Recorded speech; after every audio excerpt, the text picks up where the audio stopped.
News India's Voice to the World. I'm Lipakshi Khurana. Coming up in the next hour. A gigantic electoral process kicks off as polling starts on 102 seats for the lower house of Indian Parliament. Over 166 million voters will exercise their franchise in the largest of the 7 phases. Israel Air Force conducts massive missile strikes on multiple Iranian targets. Iran activates air defense system in Isfahan province, also suspends flights over several cities. US stops UN from recognizing a Palestinian state through membership. Israel commends US veto. Palestine terms it unfair, unethical and unjustified. And Ukraine seeks urgent help for battered air defenses from the G7 nations, NATO and the EU. NATO chief says working on a solution.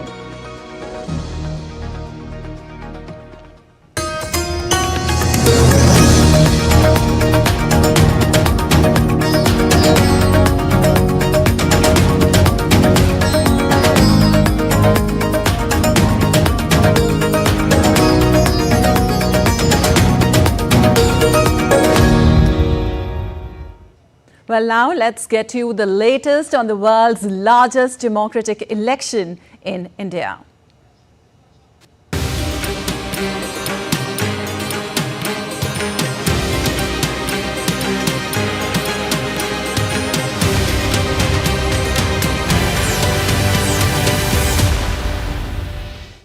The first phase of the 2024 Lok Sabha election, a 44-day, 7-phase democratic exercise to elect a new government, begins with over 18.2 million voters heading to 1.87 lakh polling booths set up in 102 seats across 21 states and union territories.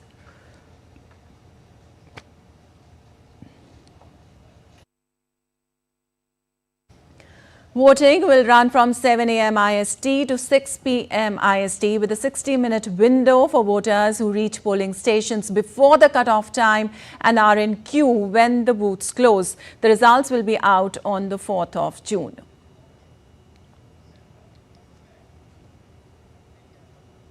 And as the Phase 1 polling begins, Prime Minister Narendra Modi called on young and first-time voters to vote in large numbers. In a social media post on X, PM wrote, and I quote, "The 2024 Lok Sabha elections commence today as 102 seats across 21 states and UTs go to the polls. I urge all those voting in these seats to exercise their franchise in record numbers. I particularly call upon the young and first-time voters to vote in large numbers.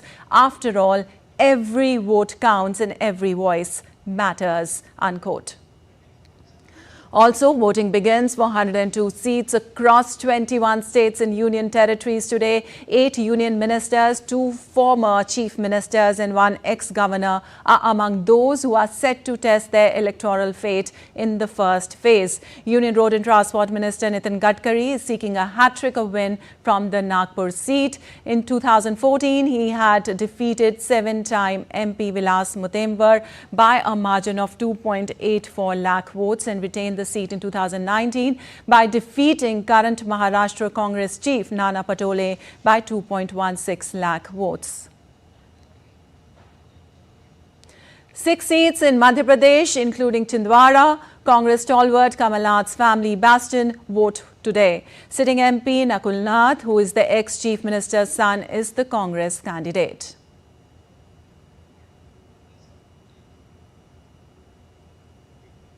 BJP candidate Tamilisai Soundararajan recently resigned as Telangana Governor and Lieutenant Governor Puducherry to return to active politics. She is the BJP's candidate for the Chennai South Lok Sabha seat. Tamilisai is the daughter of Kumari Ananthan, a veteran Congress leader. Union Minister Kiren Rijiju is contesting from the Arunachal West seat. Kiren Rijiju has represented the constituency thrice since 2004. Rijiju's main rival is former Chief Minister and present President of Arunachal Pradesh Congress, Nabam Tuki.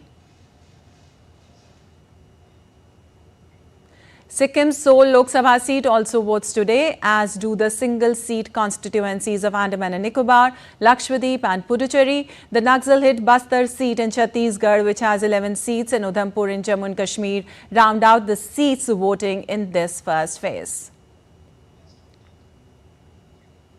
The Nilgiris Lok Sabha constituency in Tamil Nadu is witnessing one of the keenly watched battles between A. Raja, the incumbent DMK MP, and former telecom minister, and L. Murugan of the BJP, who is the Union Minister of State for Fisheries. This will be the first time that Murugan, who was elected to Rajya Sabha from Madhya Pradesh, is contesting from here.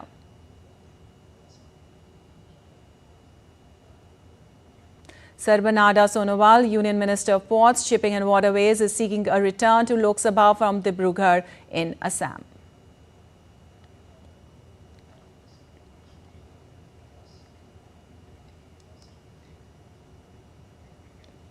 And we are now joined by our reporters who are at the ground giving us more details. We have Anbarasan from Chennai, Gautam Roy from Gangtok, and Subina Roy from Assam's Tinsukia. Well, good morning. My first question to you, Anbarasan. Chennai leads with the highest number of polling stations in Tamil Nadu. Chennai will be also one of the seats will be keenly watched today. How is the polling going? Any important person out to vote as yet? As you said in the report, all three constituency of Chennai district, we are at the central Chennai constituency at the polling booth, and Tamil Nadu around 68,000 polling booths are there, and all the people, means preparation all went on all these 15 days, and today people are very much eager to vote it actually in the morning itself due to the summer. And this polling booth, all the wheelchairs and water facility, everything is given, and also people are very much early, means 7 a.m. onwards, they are in a full line and they are putting a vote in the polling booth. And this constituency, the former Union Minister Dayaniti Marin and the BJP candidate Vinod P. Selvam, they are in contesting, and also the ADMK candidate, DMDK candidate, and also the South Chennai, the former Governor of Telangana and Lieutenant Governor of Puducherry, Tamilisai Soundararajan, contesting in South Chennai constituency. There, the BJP candidate Tamilisai Soundararajan and also the DMK candidate Tamilisai Thangapandian, all are contesting. In these constituencies in Chennai, the polling is actually the urban seats, all three, so the polling will be very slow as expected in before all 19 and 14. But this time we need to see the polling, it is picking up in the afternoon and also in the morning. And also across all the 39 constituencies, voting has begun, and Edapadi K. Palanicham, the ADMK General Secretary, has voted in the Salem, his home constituency, and also Tamilisai Soundararajan voted in the Virugambakam in the Chennai constituency, and all the leaders across country also they voted, and Chennai Chief Minister had to vote, and also the BJP Chief of Tamil Nadu K. Annamalai need to vote in his home constituency. So all the preparation are started and the festival of democracy is started. We can see the fast phase of a polling across all the 100 plus constituencies in across country and need to vote. And this 7 a.m. onwards, people are very much eager to vote. And particularly this polling booth, we can see all around Chindadripet, the particular polling booth where we are right now. It's a central Chennai constituency. This polling booth, all the facilities, particularly the medical facility, due to the summer climate here, the water and all these facilities are made, and particularly we can see all the 39 constituency, including the Puducherry, the one constituency, are going for poll, and the first phase itself, all the constituencies of Tamil Nadu is going to poll on this today. My next question to you, Gautam, Northeast of course holds a very important place in these elections. What is the level of excitement there? A lot of constituencies were also covered by home voting earlier.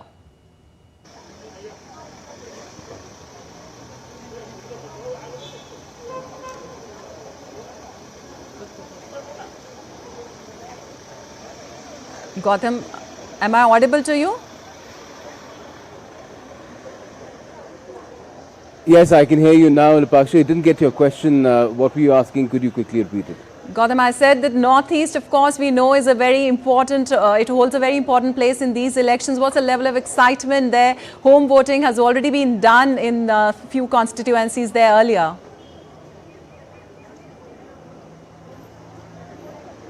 Well, yes, the excitement level is quite high. We've been here since the morning. This is 27 Gangtok, which is the assembly seat. Sikkim, as you know, has only one Lok Sabha seat. So people are voting twice today, and they've been queuing up even before 7 p.m. There was a slight delay in Manan Kendra. This is the polling center that we're at right now. And let's just talk to some people as well.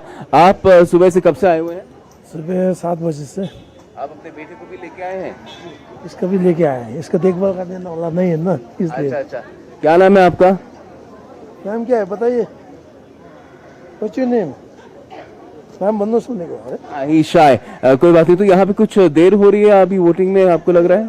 Time तो सही है, मतलब 7 बजे से शुरू होने वाला था, लेकिन लगभग अभी तो शुरू हो चुका है।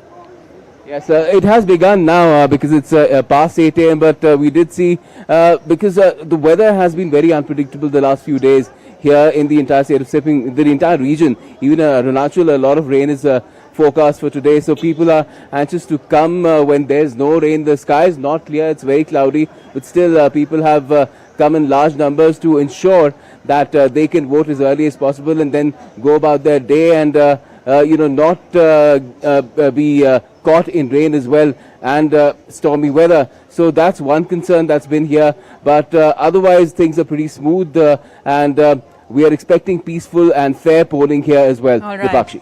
All right. My next question to you, Subina. A few days back, people of Tinsukia district had assembled to celebrate the biggest festival in Indian democracy, elections, and took a pledge to vote in the upcoming Lok Sabha elections. That in itself was a record. How is the polling going on now? Yes, Mipakshi, you are right. Recently, on 10th of April, the Tinsukia constituency had created a record where 1.5 lakh voters had taken a record oath for voting. So as you can see, I am here in Vanishovan LP school, which is in Tinsukia district, which falls under the Dibrugarh constituency, which is going for the first phase of elections polling today. So there are 3 candidates from here. From BJP, we have the Union Minister, Sarbananda Sonowal. From AJP, from the India Bloc, we have Shri Nurin Jyoti Gogoi. And from Aam Aadmi Party, we have Manoj Dhanwad. So you can see people are excited. People are queued up. They had already queued up before 5 p.m. And the votings have started from 7 a.m. And people are voting here. And in Tinsukia, there are 8 model polling stations have been set up, and there are around 96 women polling booths which have been set up. Apart from that, there are around 86 lakh eligible voters who are going for voting in these 5 constituencies in Assam today. The 5 constituencies which are going for votes are Kaziranga, Dibrugarh, Jorhat, Lakhimpur and Sonitpur. And when we talk about Dibrugarh, where I'm in Tinsukia, where there are around 16 lakh voters. And when we talk about Kaziranga, there are around 20 lakh voters. In Sonitpur, we have around 16 lakh voters. In Lakhimpur, we have around 15 lakh voters. And when we talk about the total polling stations that have been placed at these 5 constituencies, there are over 10,000 polling stations. All right. Thank you so much, Subina, Gautam and Anvarasan for all those updates right in the morning. And still to come on DD India News Hour. Elections are a big thing for the first time voters. We bring you the voters' analysis.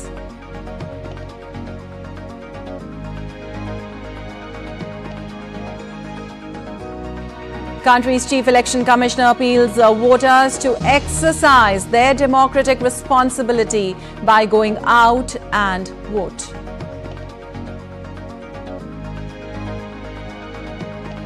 As the first phase of polling begins, we'll get you more updates from the ground.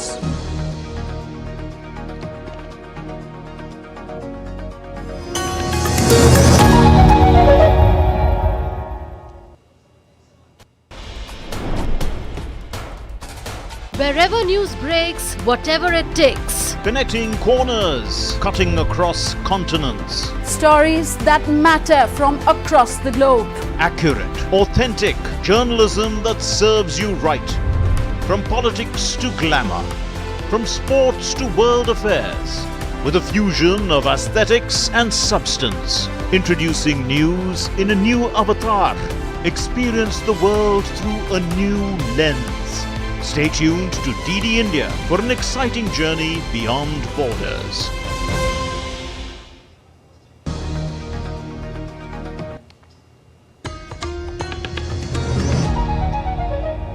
Welcome back. You're watching DD India News. I'm Lipakshi Khurana, and moving on, elections are a big thing for the first-time voters. In the US, the turnout for the 2020 presidential election among 18 to 24 years old was 48%. In 2024, as India decides, 18.2 million voters will press the right to vote. Airlines are offering discounts, while the Election Commission is do all in its might to encourage the people to vote.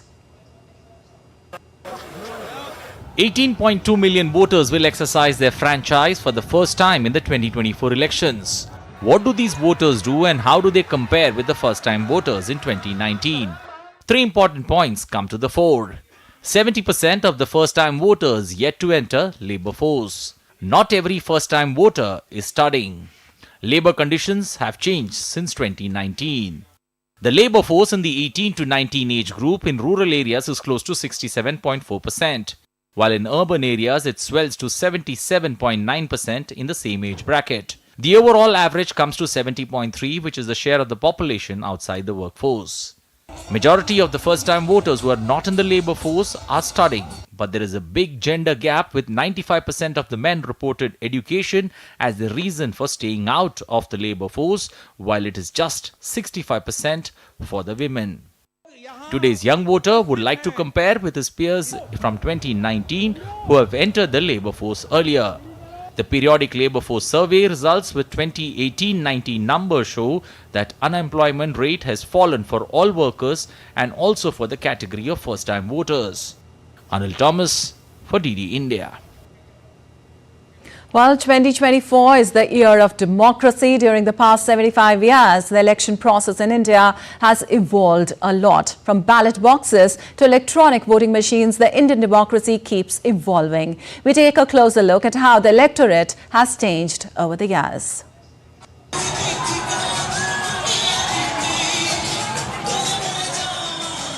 The first phase of polling will see 102 seats with 1,658 candidates in the fray. There are 969 million voters on the electoral rolls for the 2024 general elections across all phases. There has been a 6.25% increase in the number of voters since 2019, which stood at 912 million. How has the electorate changed over the years? Let's take a look at the demographics of the electors. Share of voters in total population is the highest in 2024. Voter population ratio varies across states.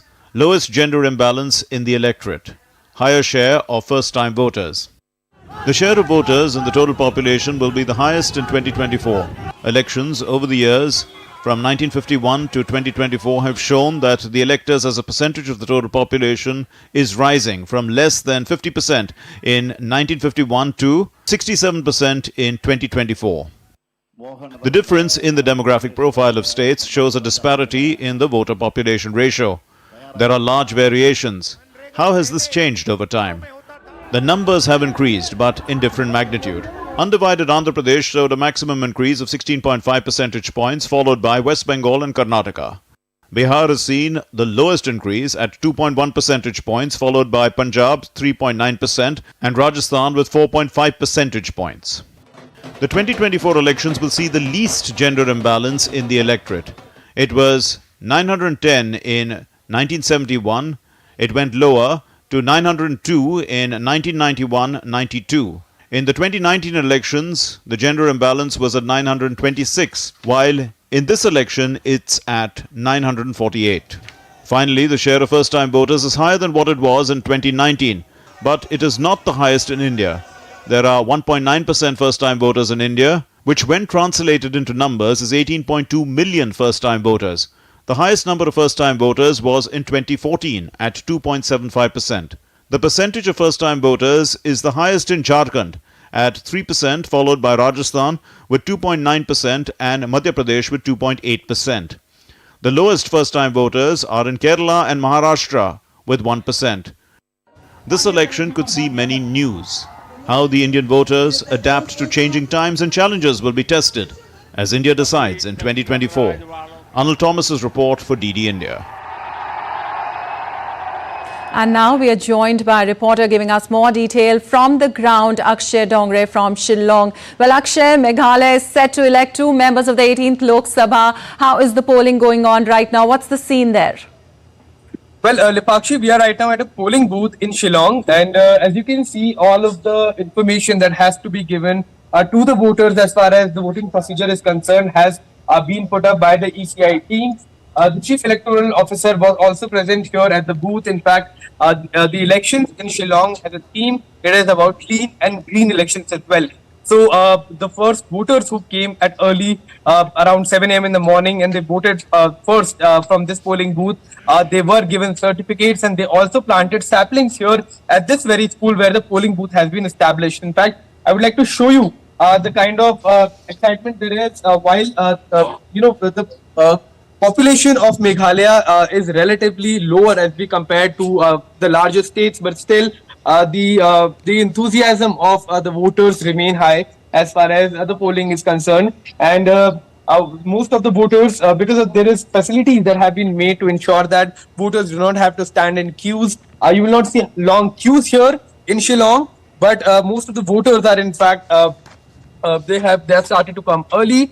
And they have already started to cast their votes, not just here at this polling booth, but across the state. There are 2 Lok Sabha constituencies in the state of Meghalaya. One is Shillong, that is also the capital, and then the second one is Tura. And there has been an intense competition going on as far as the elections are concerned, which is different from the earlier times because of only 2 seats as compared to the larger states. The people of Meghalaya and other parts of Northeast as well.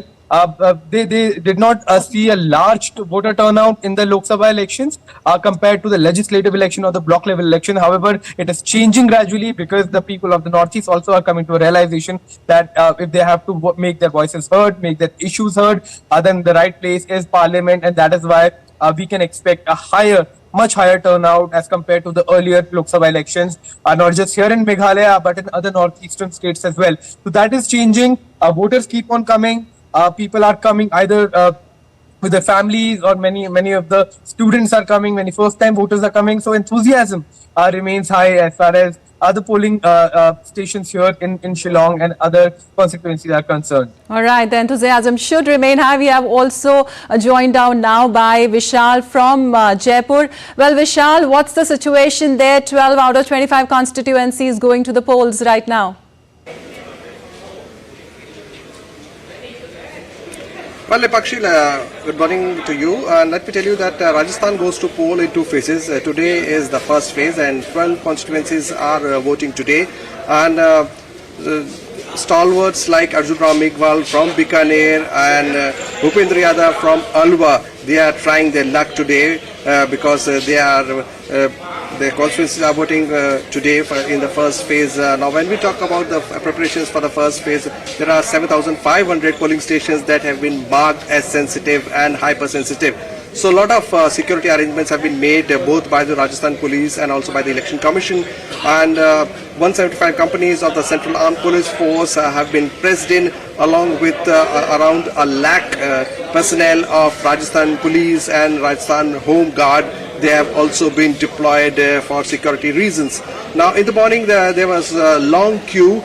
We could see people coming out in large numbers, but as the sun rises and as the heat grows, people would like to stay back, and then they would like to come out later in the day. So it is going to be an interesting day, because as the Chief Election Commissioner said that this is not a holiday, it is your duty and you should come out and vote. So people have started coming out. We've seen largely the elderly persons coming out in large numbers, supported by their younger ones. It is between Congress and BJP. BJP has done very well last time in 2019 when they won 24 out of 25 seats. 1 seat went to the Rashtriya Loktantric Party in Nagaur. Congress did not score, they did not do well in 2014 also. But this time they are trying very hard to improve the tally as far as Rajasthan is concerned. Lipakshi? All right. Also, Akshay, I wanted to ask you, as you told us, excitement is there in the air. What are the issues which people are voting on there? Well, Lipakshi, as we know, Meghalaya has, several places like Cherrapunji and several towns that receive some of the highest rainfall, not just in India, but across the world. That comes with its own set of challenges. When we talk about infrastructure, that remains an issue.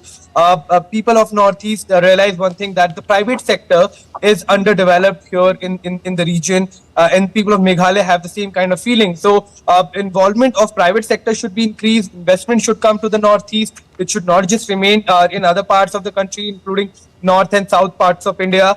So investment is one concern. People of Northeast want more and more investment to come here, more industries to be set up so that employment opportunities are generated. So unemployment remains one issue, because while people are doing their own work and doing their businesses, but more investment can bring in better job opportunities. So that is one issue.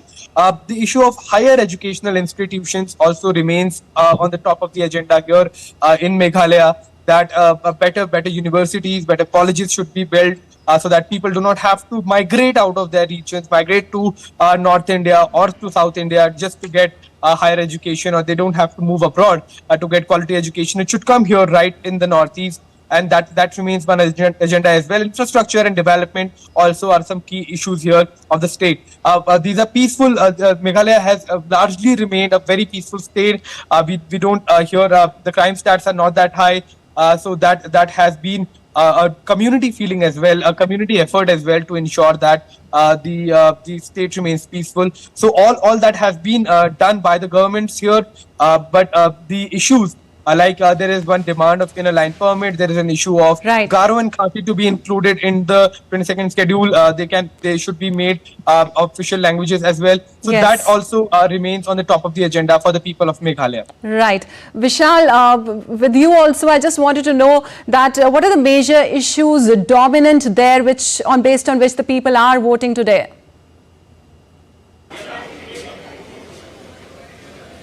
Well, Lipakshi, when we talk about the major issues, now let me tell you that BJP, having won the assembly elections, looks quite confident, and the major issue for BJP is the face of the Prime Minister, on which BJP is banking very high.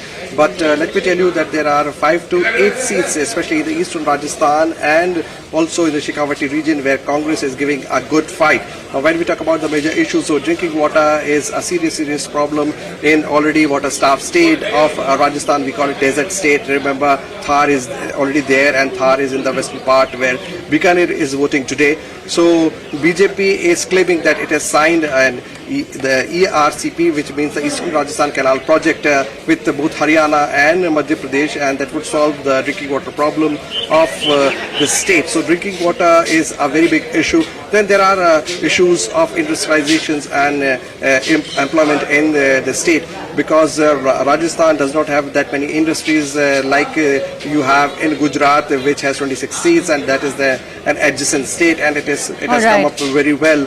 But Rajasthan, as far as the industrial growth is concerned, has not done that well. So employment and drinking water are the two major issues in Rajasthan. Yes, Vishal. Now we are also joined by Siddharth from Haridwar. Well, Siddharth, good morning. What is the scene there in Haridwar? How is the polling going on? A very good morning to you, first of all. And right now I'm here in Haridwar, and people are all excited. They're all geared up to go to the polls, as the state of Uttarakhand will go to polls on April 19, and that too in single phase. People here are very much excited to cast their ballots, because they now know that what it means to exercise their rights, because they know that it will decide the future trajectory of Uttarakhand as they go to polls.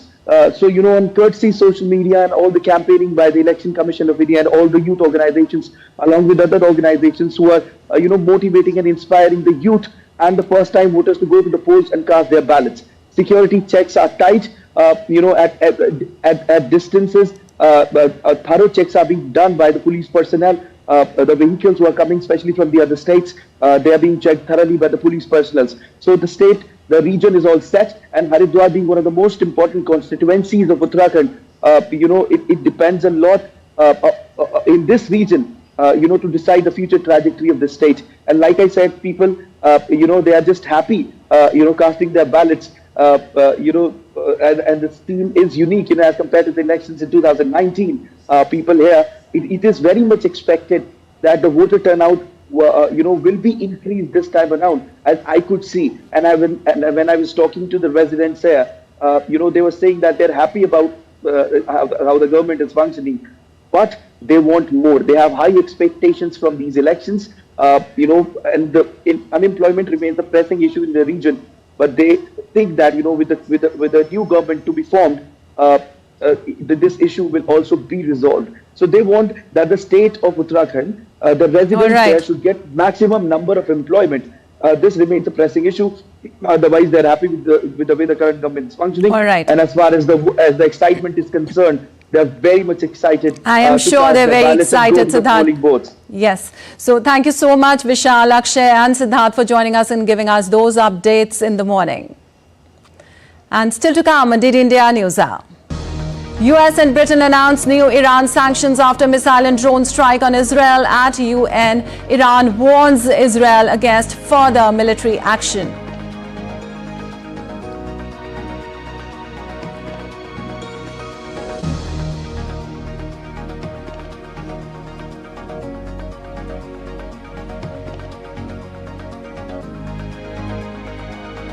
Heavy rain trigger flooding in southeast Iran.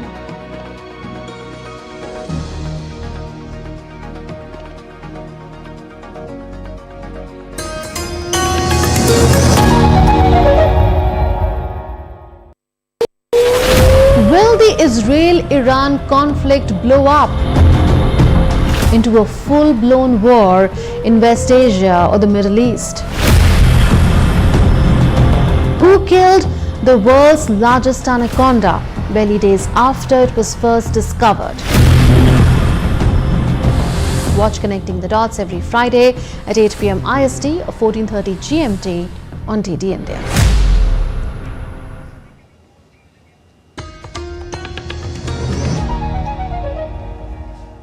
You're watching DD India News. I'm Lipakshi Khurana, and time now for a quick recap of the headlines. A gigantic electoral process kicks off as polling starts on 102 seats for the lower house of Indian Parliament. Over 166 million voters will exercise their franchise in the largest of the 7 phases. Israel Air Force conducts massive missile strikes on multiple Iranian targets. Iran activates air defense system in Isfahan province, also suspends flights over several cities. Another big news we're tracking here at DD India Live now. Israeli missiles have hit a site in Iran. Iran's Fars news agency says explosions were heard at an airport in the Iranian city of Isfahan, but the cause was not immediately known, post which air defense system has been activated in the province. Besides, international flights have been cancelled at Tehran's Imam Khomeini International Airport until 7 GMT or 12:30 IST. While several flights were diverted over the central city of Isfahan and Shiraz and Tehran cities, it is to be noted that in February, Iran had announced building of a 4th nuclear research reactor in the central city of Isfahan itself. However, Iran said its nuclear facilities remain unharmed. Over the weekend, Iran had launched hundreds of drones and missiles in a retaliatory strike after a suspected Israeli strike on its embassy compound in Syria. Most of the drones and missiles were downed before reaching Israeli territory. So far, Israel had said it was going to retaliate against Iran's April 13 missile and drone attack. And now, with the strike, request by various countries, the United Nations and others to show restraint and de-escalate the situation seems to be in vain.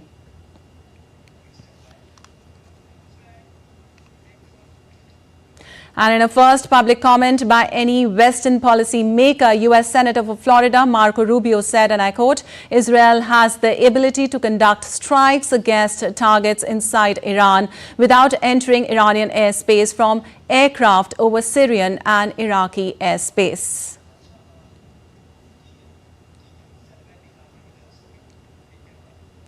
And we are now joined by Nick Harper on this developing story. Well, Nick, how do you see this whole issue now going? The whole international pressure has gone in vain and Israel has ultimately attacked Iran. Where is the situation going? Do you think is it going to escalate now?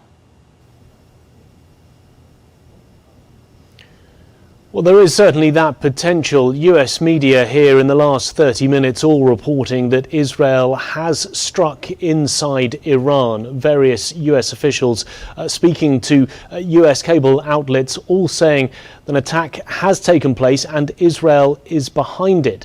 Now, of course, the big fear has been throughout this past week since the attack at the weekend, that unprecedented attack, more than 300 missiles, drones being sent from Iran towards Israel. The fear has been that there would be retaliation from Israel itself. Of course, the United States has been pushing very hard, including in a direct phone call between the US President Joe Biden and the Prime Minister Benjamin Netanyahu, really trying to caution Israel not to retaliate, not to escalate, and instead to try and de-escalate the situation and go the route of diplomacy.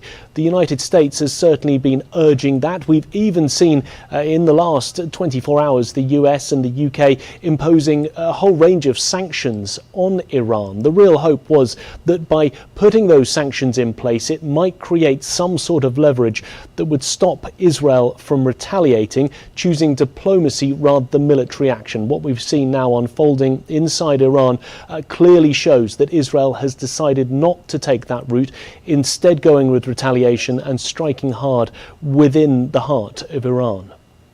All right. Also, Nick, US imposed new curbs on Iran's access to low-level tech. Will that make a difference? Well, that was the hope. The United States with the United Kingdom, they were working with other G7 partners, but those were the first two countries to announce sanctions. The hope was that by putting those in place, it would send a strong message, not just to Iran, but also to Israel as well, that allies have the back of Israel and that they were working behind the scenes diplomatically, economically, to try and curtail Iran's efforts. Those sanctions were targeting drone manufacturers to prevent Iran from stockpiling drones, from creating drones, but also cutting them off from companies around the world that were creating drones, and also targeting steel manufacturers within Iran. The hope there was to prevent Iran from exporting steel and creating revenue that then could be pumped into their drone making program. That was the plan from the United States and the UK, and we were expecting later on Friday, when the G7 meeting with foreign ministers wraps up in Italy, more sanctions to be announced. The hope was that that would prevent Israel carrying out this strike. But as we've seen, that clearly has just not been the case. All right, Nick, thank you so much for that update from there. Meanwhile, the G7 nations are expected to announce fresh sanctions against Iran when the group's foreign ministers meeting wraps up later today. The US and UK have already moved forward with a new round of sanctions in response to Tehran's strikes on Israel last weekend. Undeterred with sanctions, Iran at the UNSC on Thursday that said that Israel must be compelled to stop any further military adventurism against our interest. Giles Gibson is in Capri for us. In a coordinated move, the US and the UK have announced a fresh round of sanctions against Iran, with Washington's sanctions targeting the country's missile and drone programs, as well as the Defense Ministry and the Revolutionary Guard Corps, while London's have targeted the Iranian Defense Minister, as well as other individuals and organizations that are linked to the country's military. US President Joe Biden, as he announced these sanctions, said that allies and partners of the US and the UK around the world will also be introducing similar measures to respond to Iran's missile and drone attacks on Israel over the weekend. Meanwhile, we've also had the NATO Secretary General Jens Stoltenberg and the Ukrainian Foreign Minister Dmytro Kuleba here on the Italian island of Capri, joining the G7 foreign ministers in their talks. And Dmytro Kuleba has drawn what he sees as a very clear contrast between the way that Western allies support Israel and the way they support Ukraine. He's said that when it comes to Israel, the strategy for that, he says it's to prevent damage and death, clearly referring there to the fact that the US and the UK helped to shoot down drones and missiles fired by Iran towards Israeli territory. On the other hand, he says for Ukraine, their strategy is simply to help the country to recover from damage. Now, the NATO Secretary General Jens Stoltenberg here in Capri has said that the alliance is working towards providing Ukraine with more Patriot air defense systems, and the foreign ministers have also been discussing how to use $300 billion of frozen Russian assets in the West as collateral for loans that could be issued to the Ukrainian government in the coming weeks. Giles Gibson on the island of Capri reporting for DD India. Well, the US on Thursday blocked a resolution that would have seen Palestine recognized as an official UN state. According to the United States, the recognition is premature and should only come after direct negotiations between Israel and Palestine. Israel commends the move while Palestine terms it unfair. Palestine has been a permanent observer at the UN since 2012, before which it was an observer in the UN General Assembly. Jody Jacobs reports from New York. Palestine's hope to become the 194th member of the UN were dashed on Thursday when the United States stopped the UN from recognizing Palestine as an official state by using its veto in the Security Council. 12 countries voted in favor of the resolution, while the United Kingdom and Switzerland abstained. Algeria, who spearheaded the vote on behalf of the Arab group, said this was an unforgivable mistake. Member states voiced their disappointment by the turn of events, with Russia's permanent representative saying history will not forgive the United States. This was Palestine's second attempt at full membership at the world body. It currently only holds observer status. Speaking after the vote, Riyad Mansour, the permanent observer for the state of Palestine, said Palestine's right to self-determination shouldn't be delayed. He told the council that all the Palestinians want is to join the club as equals. Israel, however, thanked its ally, the United States, for blocking the vote, saying allowing Palestinian statehood would be akin to rewarding terrorism. The Arab group says it will continue to lobby for Palestinian recognition at the United Nations, as there is sufficient international pressure and support for it to continue the cause. Jody Jacobs at the United Nations in New York, reporting for DD India. And Ukraine warned foreign ministers from the group of 7 major powers on Thursday they had to change strategy if they wanted Kyiv to withstand increasingly destructive Russian air assaults. The G7 ministers meeting on the island of Capri acknowledged the need to get more air defense systems to Ukraine and applauded Ukrainian Foreign Minister Dmytro Kuleba as he joined them on the second day of their 3-day gathering. NATO Secretary General Jens Stoltenberg also took part in Thursday's G7 meetings, telling reporters beforehand that the military alliance was actively seeking to send more air defense systems as quickly as possible. Stoltenberg said a meeting of the NATO-Ukraine Council would take place on Friday and that Ukraine's President Volodymyr Zelensky was expected to participate virtually. Stoltenberg also said other defense systems might also be provided to Ukraine, including the NACALS surface-to-air missile system.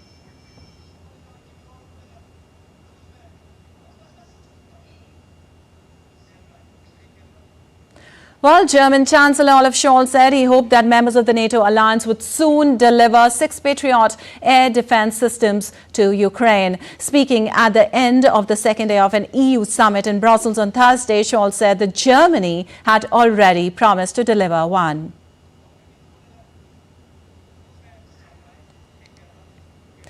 The UN's nuclear watchdog, International Atomic Energy Agency, has reported of a new attempted drone attack at Zaporizhzhia nuclear power plant on Thursday. This is the second such attack on the plant in less than 2 weeks, where Russia has accused Ukraine for the latest incident. Calling the attacks reckless, IAEA chief Rafael Grossi has warned that these strikes at the plant could trigger a major nuclear accident.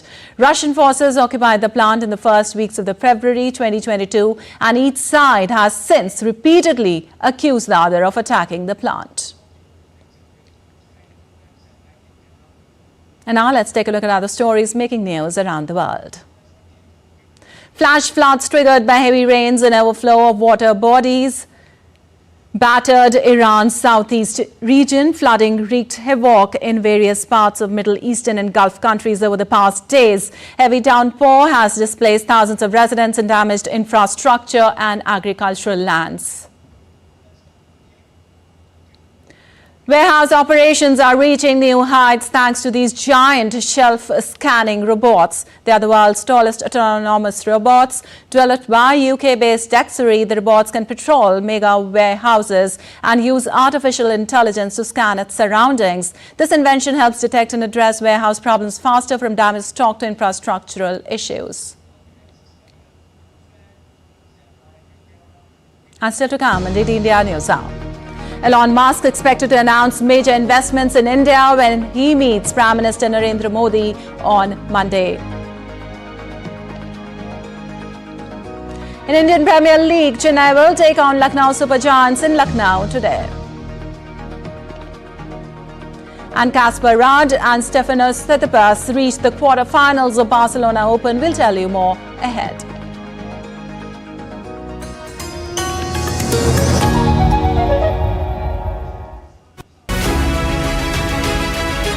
The world's largest democracy's first of 7 phases is set to kick off on April 19 for 1,625 candidates. 102 constituencies within 21 states and union territories are voting. 8 union ministers, 2 former chief ministers and 1 ex-governor's fate will be decided by over 166.3 million voters. The Great Indian Election tracks all the numbers as they unfold at 8:30 p.m. IST, 1500 hours GMT, only on DD India.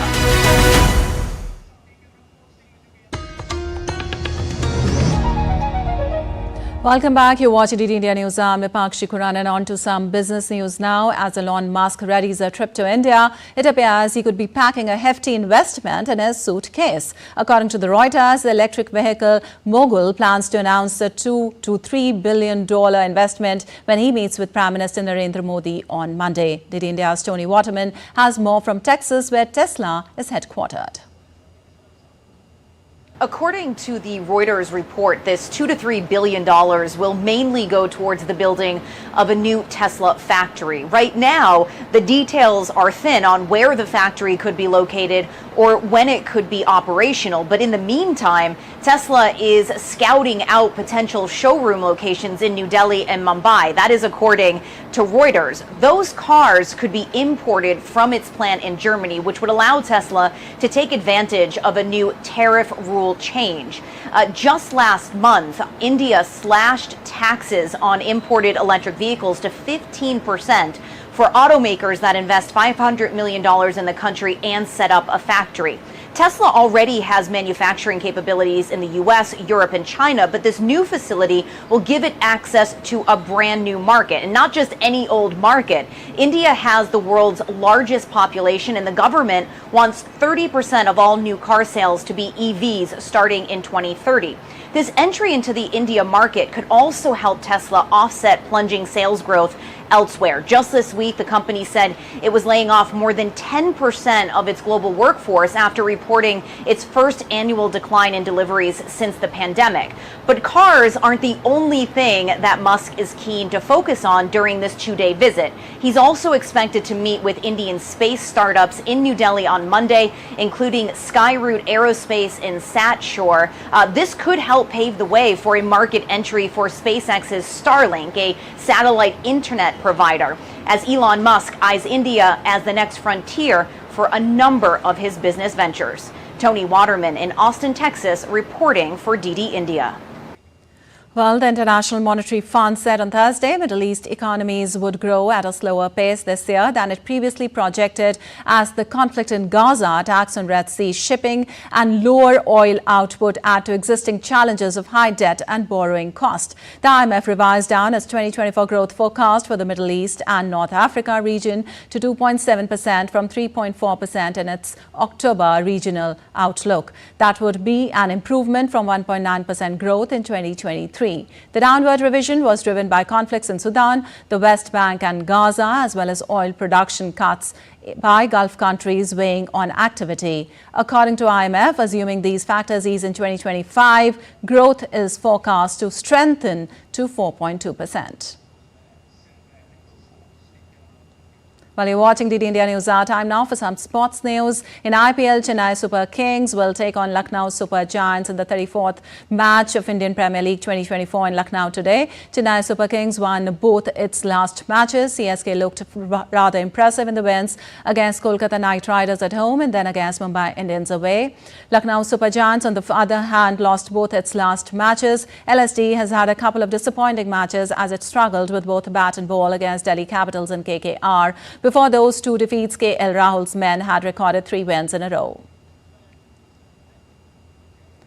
Also, Mumbai Indians clinched a nail-biting win by 9 runs over Punjab Kings in the Indian Premier League 2024 on Thursday. Suryakumar Yadav top scored for Mumbai Indians with a 78-run knock, while Tilak Verma remained unbeaten at 34 of 18 deliveries. Rohit Sharma contributed with a 38-run innings at the top of the order, while Harshal Patel starred with the ball for Kings as he registered a 3-wicket haul. Meanwhile, Punjab got off to the most horrid of starts, losing 4 wickets in the first 2 overs as Gerald Coetzee and Jasprit Bumrah wreaked havoc over the top order of PBKS.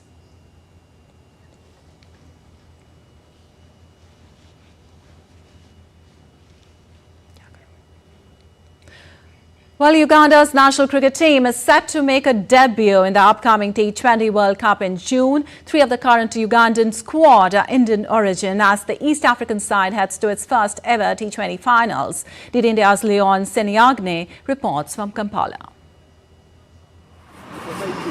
Born in Gujarat, India, Ronak Patel expected to find little of the game of cricket when he came to Uganda. In India, I have played almost 12 years, and after that I moved here and I am playing here. Ronak is one of 3 players of Indian origin playing for Uganda's cricket team. He will be part of the East African side that will play at this year's T20 Cricket World Cup in the West Indies and the United States of America from 2nd to 30th June. We are very excited, and for reaching a T20 World Cup, it's a proud moment for Uganda Cricket Association and whole nation. In a debut appearance at the competition, Uganda will face Afghanistan in their opening match on the 3rd of June. Contests against New Zealand, West Indies and Papua New Guinea are lined up in Group C. It's exciting to play at the World Cup, but it's important to go out there and play good cricket. We want to give a good account of ourselves. That's how you'll be remembered, the brand of cricket that you played, and it's very important for us as a country playing there for the first time. The squad is already putting in all the work ahead of the competition. The T20 World Cup cricket experience has not yet started for this team, but their ambitions are already beyond it. Hopefully, a good show in West Indies could spur momentum to reach the ODI World Cup in 2027. The National Cricket Association has laid out its plans for that journey too. As an association, we know that the plans and the strategies that we had have worked. So we can only increase on them. We can only continue putting more resources to help Uganda to participate even in more competitions. The immediate task, though, is the T20 Cricket World Cup. The goal is to attack the field, go all out, and possibly leave a mark. Leon Senyange in Kampala, Uganda, reporting for DD India. Kasper Ruud and Stefanos Tsitsipas each racked up a straight sets win on Thursday to reach the quarterfinals of the Barcelona Open. Rudd was fast to advance when he easily put away Australia's Jordan Thompson 6-1, 6-4. Rudd will face Italian Matteo Arnaldi in quarters, who put away Argentina's Marco Trungelliti. Meanwhile, next up for Tsitsipas is Facundo Diaz Acosta after the Argentine came back to best Hungary's Fabian Marozsán 3-6, 6-3, 6-1. Also on Thursday, 4-seed Australian Alex de Minaur was upset by Frenchman Arthur Fils, who will now face Serbia's Dusan Lajovic in the quarterfinals. And with the focus here in India remains on the world's largest election mobilization of man and material, Election Commission of India has urged citizens to join in celebrating Chunav Ka Parv, or the festival of elections, where every vote counts. I would like to appeal to the voters that elections belong to you. We are handing over the baton to you. Please come and vote.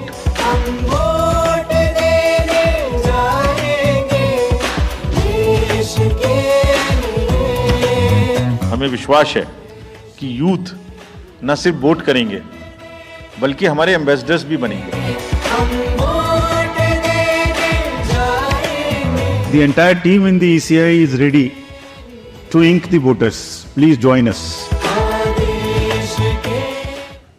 All right, that's all for this edition of DD India News Hour, but let us know your thoughts on the news of the day. For those on the go, you can get all the latest news and updates from India and across the world on DD India mobile app. The app is available on both Android and iOS platforms. Scan the QR code on the screen to download now. We'll be back with more news as it breaks here on DD India. I'm Lipakshi Khurana from all of us here in Delhi. Thanks for watching DD India Live.